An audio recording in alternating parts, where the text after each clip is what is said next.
Salam dostlar, vaxtınız xeyirli olsun. Bu günləri universitetləri tələbələr danışır konsepsiyasının yeni bölümdəyik. Bu günləri universitetimiz Sumqayıt Dövlət Universitetidir. Sumqayıt Dövlət Universitetinin də tələbəsi bizimlədir, Sadiq bəy, həmçinin mənim dostumdur. Bu günləri Sumqayıt Dövlət Universiteti haqqında bizə geniş məlumat verəcək, bizim suallarımızı cavablandıracaq. Zəhmət olmasa Sadiq bəy, özünüzü təqdim edin. Mən Abdullayev Sadiq, Sumqayıt Dövlət Universitetinə 2024-cü ildə qəbul olmuşam. Hal-hazırda 2-ci kursu bitirmişəm və sentyabr ayından etibarən inşallah 3-cü kursa başlayacağam. Özüm tarix müəllimliyi ixtisasında oxuyuram. Mirin başlayalım. Keçək onda əsas suallarımıza. Əgər siz də Sumqayıt Dövlət Universiteti haqqında geniş məlumat əldə etmək istəyirsinizsə, məhz bu videoya baxa bilərsiniz. Xoş izləmələr. Keçək əsas suallara, vaxt itirməyək. 1. Bu universitetə qəbul olmamışdan əvvəl bilmək istədiyiniz bir şey nə idi? Deməli, mənim əsas bilmək istədiyim bir şey o idi ki, mən riyaziyyat fənnini çox da oxuya bilmədiyim üçün onunla maraqlandım ki, ixtisasa qəbul olandan sonra bu fənn tədris edilir, bu ixtisasda yoxsa yox. Mən də aldığım məlumatlara görə deyirlər ki, böyük ehtimal keçilməyəcək və bu belə də oldu. Və onu da eşitdim ki, universitetdə rektor dəyişikliyi baş verib və bundan sonra universitet daha da çox inkişaf edib, daha da tələbə yönümlü olub.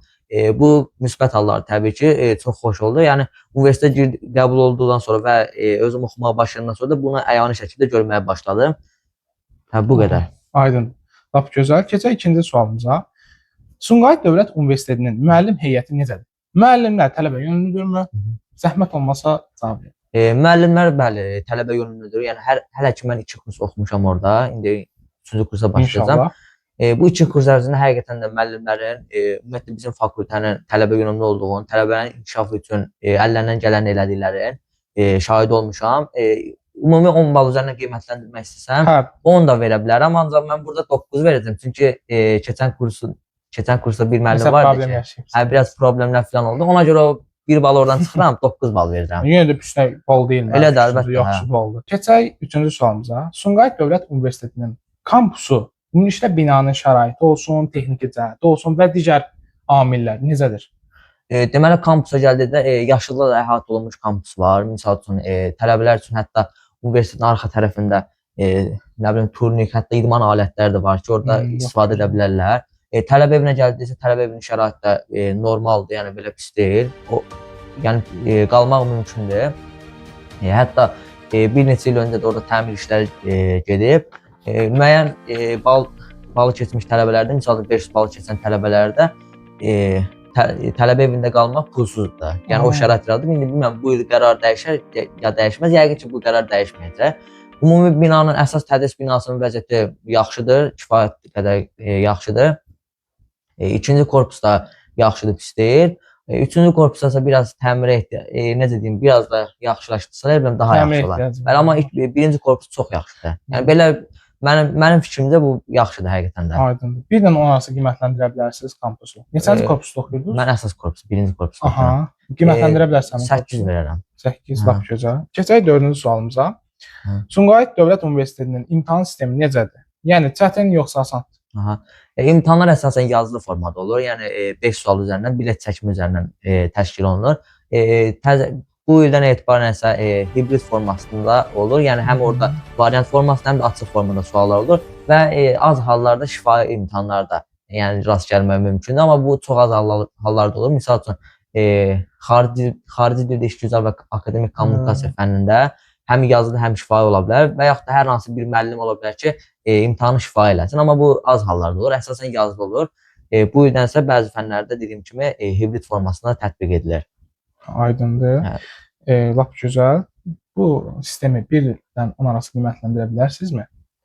Bu sistemi bəli 8 verərəm buna da. Lap gözəl. Keçək növbəti 5-ci sualımıza. Bir daha seçim etmə şansınız olsaydı, məhz yenə bu universiteti seçərdiniz? Bəli, o ixtisasa görə dəyişir. Həm qrupun ümumi vəziyyətinə görə dəyişir ki, çünki bilirik ki, biz abituriyentdən yığdıqları ballara uyğun olaraq ballar həm qalxır, həm də düşə bilər. Buna görə mən əgər yenə 400-500 aralığı bal yığsaydım və yaxud da istədiyim ixtisası gedib orada oxuya bilsəydim, təbii ki, yenə seçərdim. Yenə də vurğulayım, 400-500 bal aralığında və yaxud da 510-a qədər olsaydı, yəqin ki, yenə bu universiteti seçərdim. Yəni həqiqətən özüm razıyam universitetdən. Amma əgər yox, misal üçün mən 3-cü qrupda 3-cü qrup üzrə getmişəm. Misal üçün orada 550-dən yuxarı yığsaydım, 600-ə yaxın yığsaydım və yaxud da 600-dən yuxarı yığsaydım, oranı seçməzdim. Misal üçün başqa Digər universitetdə universitet, hüquqşünaslıq falan oxuyardı. Hə, deyər yoxdur da o ixtisas. Elə orada yoxdur, bəli. Aydındır. Başa düşdüm. Tam ətraflı cavab verdiniz. Çox sağ olun. Sizə sağ olun. Deməli mən sizə bir əlavə sual da vermək istəyirəm, əgər istəsəz. Bəli, buyurun.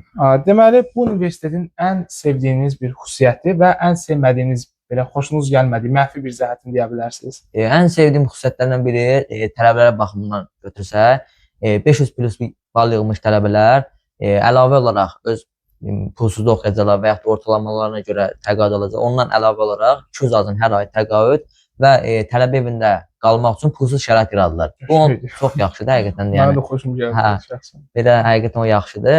Bir də universitetin əsas üstünlüklərindən biri odur ki, Sumqayıt şəhəri sənaye şəhəri sayılır və orada tək universitetdir. Həm də onu nəzərdə tutmaq olar ki, tək universitet olduğu üçün, həm də sənaye mərkəzli bir şəhərdə olduğu üçün bu da tələbələr üçün bir avantajdır. Mənfi hal deməyim, xoşum gəlməyən, yəni olsa daha yaxşı olar dediyim bir halsa, universitetin girişində turniketlər işləmir, yəni tələbə biletini vuraq, keçək, o yoxdur. Bizdə də işləmir. O işləsə misal üçün o yaxşı olar. Mən belə fikirləşirəm. Məncə də olmalıdır. Həm təhlükəsizliyə görə, həm digər səbəblərə. Bir çox universitetlərdə deyəsən belədir. Mən nəsə niyə işləmir? Mən də bilmirəm səbəbi. Yaxşı olar inşallah. Yəqin inşallah. Heç nə, izləyicilere görə təşəkkür edirik. Həmçinin yəni bir abituriyent üçün bu həqiqətən dəyərli məlumatlardır mənim fikrimcə, sizin fikrinizdədir. Yəni bəlkə bu məlumatları biz də əvvəl axtarırdıq. Hə, elədir. İndi isə biz sizə köməklik göstəririk, bu məlumatları sizə veririk. Belə, izlədiyinizə görə təşəkkür edirəm. Əgər videonu bəyəndinizsə, bəyənə bilərsiniz, abunə ola bilərsiniz, paylaşa bilərsiniz. Sağ olun. Sağ olun. Əlavə olaraq Sadiq bəydən bir şey xahiş edək. Əgər Sumqayıt Dövlət Universitetinin haqqında əlavə məlumat əldə etmək istəyirsinizsə və yaxud suallarınız varsa şərhə yazın. Sadiq bəy cavablandırır. Bəli, əlbəttə. Cavablandıra bilərsiniz. Cavablandıram, bəli. Hə, lap gözəl. Hər ikisi uğurlar. İnşallah istədiyi bütün abituriyentlər istədiyi ixtisasa və universitetə qəbul olarlar. İnşallah. Amin. Biz də belə deyək. Sağ olun uşaqlar izlədiyinizə görə. Təşəkkür edirik. Görüşərik növbəti videolarda. Sağ olun. Qəşəng. Allah. Sağ ol. Axırda da belə görüşdük. Sağ olun uşaqlar. Sağ olun.